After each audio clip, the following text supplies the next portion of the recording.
अखेरच्या टप्प्यात दिंडोरी लोकसभा मतदारसंघातील नांदगाव विधानसभा मतदारसंघात किरकोळ अपवाद वगळता शांततेत मतदान पार पडले. सायंकाळी 5 वाजेपर्यंत 52.8% मतदान झाले होते. शहर आणि तालुक्यात मतदान केंद्रावर सकाळी 7 ते 9 पर्यंत संथ गतीने मतदान सुरू असल्याचे केंद्रावर दिसून आले. सकाळी 7 ते 9 पर्यंत 7.3% मतदान झाले. सकाळी 11 वाजेनंतर मतदानासाठी लांबच लांब रांगा लावून मतदारांनी मतदानाचा हक्क बजावला. आमदार सुभाष कांदे यांनी मनमाड येथे मतदान केले. शहरातील कन्या विद्यालयात यावर्षी केरोना बांबू शेख यांनी व्हीलचेअरवर येऊन मतदानाचा हक्क बजावला. तर शहरातील कन्या विद्यालय, न्यू इंग्लिश स्कूल येथे रेल्वे विभागातील उर्दू शाळा, हमालवाडा, जुने तहसीलदार कार्यालय, शहरातील परिसरातील मतदान केंद्रावर बूथवर युवक, युवती, महिला, पुरुष, ज्येष्ठ नागरिक यांनी मतदानासाठी गर्दी केली होती.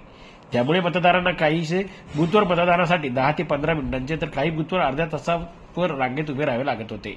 यावेळी मोबाईल मतदान केंद्रात नेण्यास पोलिसांकडून मज्जाव होत होता. त्यामुळे बहुतेक नागरिकांनी आणलेले मोबाईल बाहेर असलेल्या स्वयंसेवकाकडे ठेवून आपला मतदानाचा हक्क बजावला. सेल्फी काढण्यासाठी नगरपालिकेने सेल्फी पॉइंट उभारले होते. त्या ठिकाणी फोटो काढण्यासाठी मतदारांनी गर्दी केल्याचेही दिसून आले.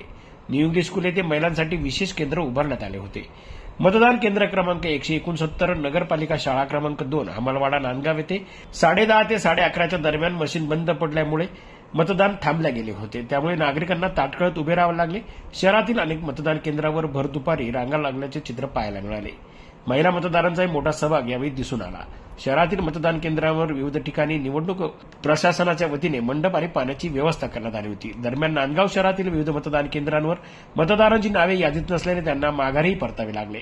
तर एक मतदार मतदानासाठी गेला असता त्याचे मतदान झाले असल्याचे त्याला सांगितण्यात आले.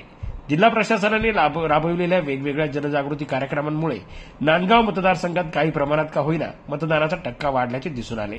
विशेषतः शहरी भागातील नागरिकांना मतदानाबाबत उदासीनता असतात. मात्र यंदाच्या निवडणुकीत शहरी भागातूनही बऱ्यापैकी मतदान झाल्याचे दिसले. यंदा दुपारीही शहरात नव्हे तर तालुक्यात मतदारसंघातील मतदान केंद्रांवर लांबच लांब रांगा लागल्या होत्या. विशेष म्हणजे पक्षाचे पदाधिकारी कार्यकर्त्यांच्या विनंतीशिवाय मतदार उत्स्फूर्तपणे मतदान करताना दिसले. जिल्ह्यात चर्चेत असलेल्या दिंडोरी लोकसभा मतदारसंघात सायंकाळी 5 वाजेपर्यंत 52.8% मतदान झाले. तर दिंडोरीमध्ये यावेळी डॉक्टर भारती पवार विरुद्ध भास्कर बगरे अशी लढत होत असून आमदार सुभाष कांदे यांची प्रतिष्ठा या निमित्ताने पणाला लागली आहे. जनजागर मराठीसाठी महेश पेवाल, नांदगाव.